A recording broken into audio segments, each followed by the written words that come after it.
कार्यक्रम के आयोजक मंडल और मुख्य रूप से इस कार्यक्रम के आयोजक इंजीनियर BL सत्यार्थी जी को, आपकी पूरी टीम, पूरे परिवार को समता सैनिक दल भारत की ओर से बहुत बहुत आभार, अभिनंदन, साधुवाद। कार्यक्रम में संचालक की भूमिका निभा रहे माननीय राजेश नागवंशी जी, समता सैनिक दल लखनऊ के प्रभारी, आपको बहुत बहुत धन्यवाद। आपने हमें आमंत्रित किया। समस्त उपस्थित साथी और समस्त यहाँ पर उपस्थित आमंत्रित साथी, समता सैनिक दल उत्तर प्रदेश की ओर से मैं आपको क्षमा प्रार्थी के साथ में आभार अभिनंदन करता हूँ कि आपने मुझे यहाँ अवसर दिया और मुझे सुनने के लिए कार्यक्रम के समापन के उपरांत भी आप यहाँ पर बैठे। बाबा साहब डॉक्टर भीमराव अंबेडकर जी, जिनकी हम बातें करते हैं,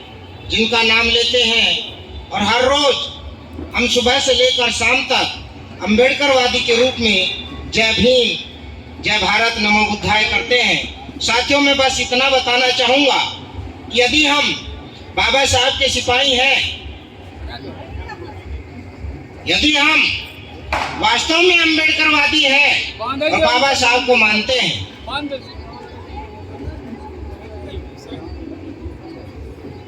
मैं अपील के साथ कहूंगा ये बात आपसे, क्योंकि बाबा साहब केवल जैसे हम नाम ले लेते हैं, जय भीम करते हैं, बाबा साहब यहां तक नहीं सिमट जाते हैं। बाबा साहब का जो कारवा है उसको करने में पता नहीं हमें कितनी बार जन्म लेना होगा, यदि हम उसको ईमानदारी से करें तो। जय भीम करना बहुत अच्छी बात है, सुंदर है। समता सैनिक दल के प्रधान महासचिव, चीफ जनरल सेक्रेटरी हुआ करते थे बाबू NL हरदास बाबा साहब के जमाने में। तो बाबू NL हरदास ने 1935 में जय भीम का नारा भी हमको दिया है, लेकिन जय भीम बोलने वाले, जय भीम करने वाले ये नहीं जानते हैं कि बाबा साहब की सेना समता सैनिक दल क्या है। दुर्भाग्य की बात है। और मैं जहां भी जाता हूं, नागवंशी जी जहां जाते हैं और आप तमाम साथी जहां भी जाते हैं, इस बात का विशेष ध्यान रखें कि जब हम बाबा साहब के मिशन की बात करते हैं तो बाबा साहब की जो सुरक्षा सेना है, जिसने बाबा साहब के कारवा को, बाबा साहब के जीवन को सुरक्षित करने का काम किया है, वो समता सैनिक दल है। उस समता सैनिक दल को हमें घर घर स्थापित करना है। हर घर से एक बच्चा समता सैनिक दल को समर्पित कर देना है, तब बाबा साहब का जो मिशन है वो सुरक्षित रह पाएगा। आज जिस देश में लोकतंत्र, जो दुनिया का सबसे सुंदर लोकतंत्र है, सबसे सुंदर संविधान, सबसे मजबूत संविधान देकर के दुनिया में भारत सबसे अच्छा लोकतांत्रिक देश माना गया है, और उस लोकतांत्रिक देश में बाबा साहब का संविधान से खिलवाड़ किया जा रहा है, तो हम फिर बाबा साहब के सिपाही कैसे कहलाएं? इसलिए मैं साथियों आपसे अपील करता हूं कि आप सबसे मेरा हाथ जोड़ के निवेदन है कि जिस प्रकार से मैं ज्यादा बड़ी बात नहीं कहता हूं, आप सब जानते हैं, कुछ साथी जानते हैं, मैं भी गवर्नमेंट एम्प्लॉय हूं, पैसे से एजुकेशन में लेक्चरर हूं केमिस्ट्री का, लेकिन पता नहीं मेरे अंदर, मेरे खून में जज्बा क्यों आ गया, कहां से आ गया। शायद आप ही लोगों से मिला है, आप साथियों से मिला है, क्रांतिकारी वीर सपूतों से मिला है, मेरे माता और पिता से मिला है, बहन विमला देवी जैसी बहन से मिला है। लेकिन ये जज्बा ऐसा है कि नौकरी रहे ना रहे, लेकिन बाबा साहब के मिशन में हम जान दे देंगे, जी जान लगा देंगे। और समता सैनिक दल को जब तक मेरे शरीर में जान है, घर घर स्थापित करने का हमने वचन लिया है, घर घर स्थापित करके रहेंगे साथी। तो मैं ये आपसे हाथ जोड़ के निवेदन अपील करता हूं कि आप ये कसम अवश्य खा ले कि बाबा साहब के दो वृक्ष हमारे पास अभी मजबूती से खड़े हैं। एक वृक्ष जो राजनीति का था, जिसे बाबा साहब डॉक्टर भीमराव अंबेडकर जी ने बहुत ही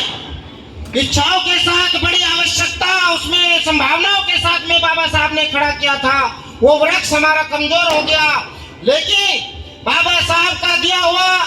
जो धन है, जो बाबा साहब ने भारत को बौद्ध में बनाने का जो वचन लिया था, उसके लिए बाबा साहब ने भारतीय बौद्ध महासभा दी बौद्धिस्ट सोसाइटी ऑफ इंडिया का गठन किया 1956 में। यदि हम अपने आप को बौद्धिस्ट मानते हैं तो हमारा हर एक घर, हर एक बच्चा और परिवार दी बौद्धिस्ट सोसाइटी ऑफ इंडिया का सदस्य होना चाहिए, भारतीय बौद्ध महासभा का सदस्य होना चाहिए, तब ये देश बुद्ध में होगा। और यदि हम अपने बच्चों को, अपने परिवार को सुरक्षित रखना चाहते हैं, यदि हम आने वाली पीढ़ी को गुलामी से बचाना चाहते हैं, और यदि वास्तव में हम बाबा साहब के मिशन को सुरक्षित रखना चाहते हैं, तो हर घर में समता सैनिक दल का एक जवान खड़ा करना होगा, एक बेटी, एक बेटा समता सैनिक दल की सेना में भर्ती करना होगा, तब हम बाबा साहब के मिशन को सुरक्षित रख सकते हैं। सिर्फ बहुत बहुत धन्यवाद देते हुए मैं इस निवेदन और अपील को इन्हीं शब्दों के साथ समापन की ओर ले जाना चाहूँगा, क्योंकि कार्यक्रम सुबह 1 बजे से चल रहा है। आप सब लोग ने बहुत ही भारी सहयोग, भरसक सहयोग दिया है, और मैं ये नहीं जान पाया हूँ अब तक का कार्यक्रम का नाम श्रद्धांजलि कार्यक्रम रखा गया है। तो ये श्रद्धांजलि हम वैसे तो आने वाला जो दिसंबर का माह है, 6 दिसंबर महापरिनिर्वाण दिवस, जिसको समता सैनिक दल भारत की संसद में in the parliament of India माननीय राष्ट्रपति महोदय जी, प्रधानमंत्री जी और उपराष्ट्रपति जी की उपस्थिति में समता सैनिक दल के राष्ट्रीय अध्यक्ष